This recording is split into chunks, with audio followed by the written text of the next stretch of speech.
Hello bachon, let's see this question. The question says, in which of the following arthropods the eggs hatch within the female body and they bring forth young alive?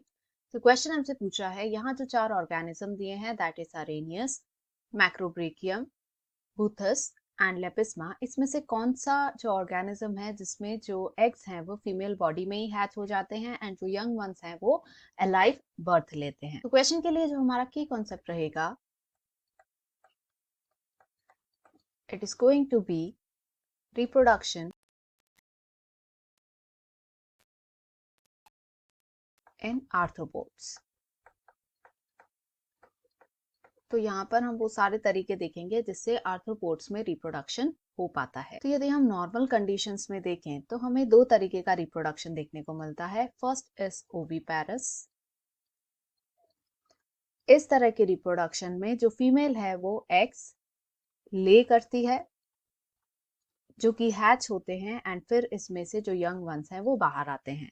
Second condition है viviparous.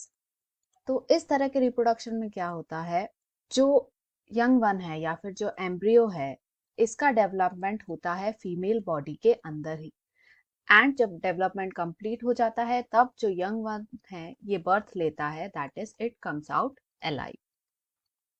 इसके अलावा एक special condition देखने को मिलती है कुछ arthropods में जिसे कहा जाता है ओवोविविपेरस कंडीशन।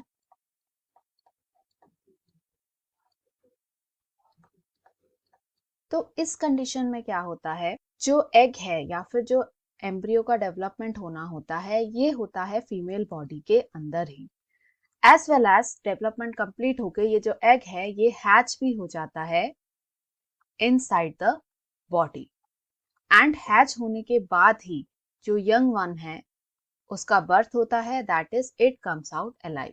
तो ये एक तरह से ओविपैरी एंड विविपैरी कंडीशन का मिक्स है। यदि हम देखें कि ये किस ऑर्गेनिज्म में हम देख सकते हैं तो ये हमें स्कॉर्पियंस में देखने को मिलता है। तो अब क्वेश्चन में दिए ऑप्शंस को देखें। सबसे फर्स्ट हमें दिया है अरेनियस, तो ये होते हैं स्पाइडर्स। स्पाइडर्स में हमें ओविपैरस कंडीशन देखने को मिलती है, यानी एग्स ले किए जाते हैं, so this is wrong. Second हमें दिया है मैक्रोब्रेकियम, तो ये है प्रॉन। इसमें भी जो है हमें ओविपैरस कंडीशन ही देखने को मिलती है, यानी ये जो है ये भी गलत स्टेटमेंट है। थर्ड हमें दिया हुआ है बूथस, तो बूथस जो है ये स्कॉर्पियन को ही कहा जाता है, इसका साइंटिफिक नेम है। एंड यहाँ हमने देखा कि इसमें हमें ओवोविविपैरस कंडीशन यानी एग जो है फीमेल में हैच होगा एंड फिर यंग वन अलाइव बाहर आएंगे, so this is the correct option. Fourth हमें दिया है लेपिस्मा, तो लेपिस्मा होती है सिल्वर फिश, तो इसमें भी हमें ओविपैरस कंडीशन देखने को मिलती है, तो ये भी गलत ऑप्शन है। तो इन सबको देखकर हम कह सकते हैं कि क्वेश्चन का जो करेक्ट आंसर है it is option number 3, that is booths. Hope you understood it well, best of luck.